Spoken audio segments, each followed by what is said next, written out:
Welcome to Defense Briefing. The content of the briefing includes new documents show number of attempted wellness checks on Robert Card weeks before mass shooting. College football updated ESPN FPI ratings through week 9. Maine gunman spoke aggressively of guns, former coworkers say, as more warning signs emerge. Biden's support for Israel prompts election fears among Democrats.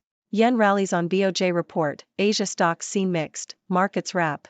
New documents show number of attempted wellness checks on Robert Card weeks before mass shooting. Yahoo! Documents released by the Sagadahoc County Sheriff's Office show that Robert Card, the man accused of mass shootings in Lewiston, Maine, had been the subject of several attempted wellness checks. Card's family contacted the sheriff's office on May 3, 2023, expressing concern for his mental health and saying he had access to firearms. The sheriff's office received another call regarding Card in September of that year, when a U.S. Army Reserve staff sergeant contacted them with concerns. Officers conducted 2 wellness checks on the 15th and the 16th of September, but did not see Card at his residence. A warning that Card was armed and dangerous was issued, and his unit commander informed the police that Card no longer had any weapons from the reserve unit. Card killed 18 people and injured 13 more before taking his own life on October 25. College football updated ESPN FPI ratings through week 9. Yahoo! As week 9 of the college football season has come and gone, we turn the calendar to November and start to look for the teams that are going to make runs to the college football playoff and New Year's 6 bowl games. Maine gunman spoke aggressively of guns, former coworkers say, as more warning signs emerge. Yahoo! More warning signs and alarming remarks have emerged about Maine gunman Robert Card, putting further scrutiny on whether law enforcement and the military did enough to prevent the Army reservists' massacre in Maine's second-largest city last week. Biden's support for Israel prompts election fears among Democrats. The Sydney Morning Herald. U.S. President Joe Biden is coming under pressure from some of his strongest supporters to urge Israel to adhere to the rules of war and find a humanitarian solution in Gaza. Biden is facing a delicate balancing act as he tries to support Israel while also responding to concerns about the high death toll among Palestinian civilians and the slow flow of aid. The White House has slightly shifted its rhetoric, calling on Israel to defend itself in a way that is consistent with international humanitarian law and urging Israel to increase the flow of humanitarian assistance to Gaza. Yen rallies on BOJ report, Asia stocks seen mixed, markets wrap. Bloomberg. The yen strengthened after a report that the Bank of Japan, BOJ, may increase the cap on government bond yields, adding to uncertainty as policymakers in Tokyo conclude their 2-day meeting. The yen's recent slide, higher yields, and continued inflationary pressures have led to speculation that the BOJ may make some adjustments to its yield curve control. Asian markets reacted to the news, with futures for equities in Japan and Hong Kong turning lower. Meanwhile, the Golden Dragon Index, which tracks the largest Chinese firms listed in the U.S., rose for a third day. U.S. stocks rose on Monday as Israel's ground incursion into Gaza appeared less extensive than initially feared. Oil prices erased gains as Israel faces growing pressure to limit bombardments to aid hostage negotiations in the Middle East conflict. A distracted U.S. is worrying Taiwan. Bloomberg. Taiwan's defense against a potential invasion from China is a growing concern, particularly as the U.S. is focused on other conflicts and Taiwan's military capabilities are significantly weaker than China's. While the U.S. has shown intentions to support Taiwan, it is crucial for Taiwan to increase its own military capabilities. The island should focus on improving its defensive capabilities, such as using the Porcupine strategy, which involves deploying small, mobile, lethal weapons across the island to hold off Beijing's forces until the U.S. can send support. Taiwan should also consider reforming its army, extending compulsory military service, and improving training and quality. Learning from Ukraine's experience, the U.S. should provide ambitious training programs to Taiwan to enhance its defense capabilities. Additionally, Taiwan should seek support from the U.S. and its network of partners, such as Japan, Australia, the Philippines, and India, to create a united front against China. By presenting China with a mutual threat, Taiwan may dissuade China from launching an attack. Overall, Taiwan must take proactive measures to strengthen its defenses and deter potential aggression from China. Lebanon fears regional war as Hezbollah-Israel fighting intensifies. Al Jazeera. There is growing concern in Lebanon that the conflict between Hezbollah and Israel could escalate, potentially leading to an all-out war. While many Lebanese residents sympathize with the Palestinians in Gaza, they fear the consequences of a broader conflict, including economic devastation and the country becoming a battleground for proxy wars. Some residents, however, support Lebanon taking a more aggressive stance against Israel. Hezbollah and Israel have so far avoided major civilian casualties by targeting military outposts and fighters. The involvement of Palestinian fighters in Lebanon adds to the tension, as it brings back memories of Lebanon's civil war. Lebanon's caretaker prime minister and other leaders have expressed concern about the situation and the risk of wider regional conflict. Sudan's RSF claims airport as Saudi and US-backed talks restart. Reuters. Sudan's Rapid Support Forces, RSF, have seized an airport from the army west of the capital and evacuated an oil field due to an attack. The RSF said that Belila Airport in the state of West Kordofan had been used by the army to launch warplanes. Employees at Belila oil field were evacuated due to the fighting. The RSF stated that it would allow the airport and oil field to continue to operate.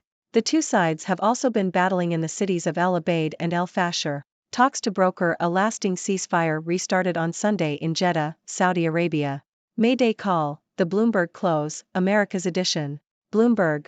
General Motors has reached a deal with the United Auto Workers, UAW, to end a strike that cost the company billions. This settlement makes GM the last of the three legacy U.S. automakers to settle with the UAW. FTX founder Sam Bankman-Fried returned to the witness stand for a third day as prosecutors investigate his alleged involvement in directing Alameda's trading. Bankman-Fried stated that he had a role as CEO but was not involved in day-to-day trading. The relationship between FTX and stablecoin issuer Tether is also under scrutiny. Amazon's decision to allow AI-generated lifestyle images in advertising is seen as a further erosion of trust between customers and the online store. This move has the potential to misrepresent the quality of products and the integrity of the sellers. Kim Kardashian's Skims brand has become the official underwear partner of the NBA in a multi-year deal that also includes the WNBA and USA Basketball. Collaborations are expected at key events like the NBA All-Star Weekend and the in-season tournament. The global shortfall of sugar and cocoa due to poor weather from West Africa to India is causing steep prices for Halloween candy. This trend is expected to worsen by Christmas. U.S. workers are becoming increasingly worried about job cuts, with discussions of layoffs reaching the highest level since July 2020. Employee confidence has also deteriorated to a fresh low, according to Glassdoor data going back to 2016. Israel's economy recovered from previous wars with Hamas, but this one might go longer, hit harder. Associated Press.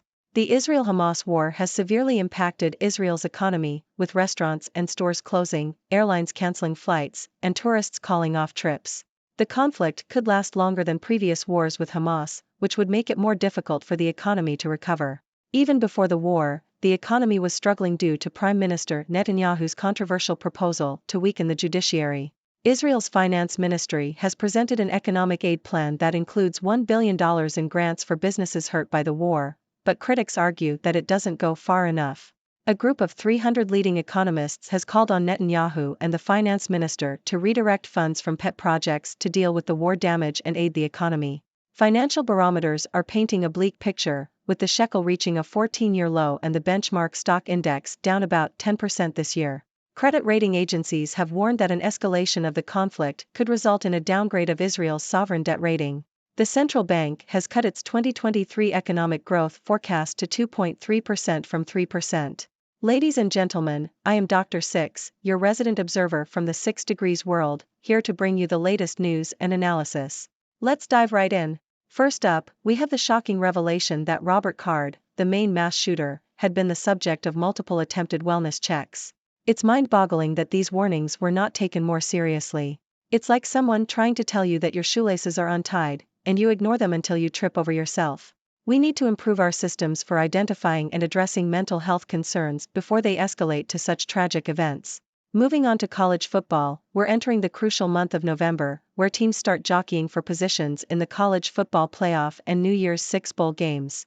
It's like the final stretch of a marathon, where every game counts and the stakes are high. So, get ready for some intense action on the gridiron. In other news, President Biden is facing election fears among Democrats due to his support for Israel. It's a tough balancing act for Biden, trying to support Israel while also responding to concerns about the high death toll among Palestinian civilians.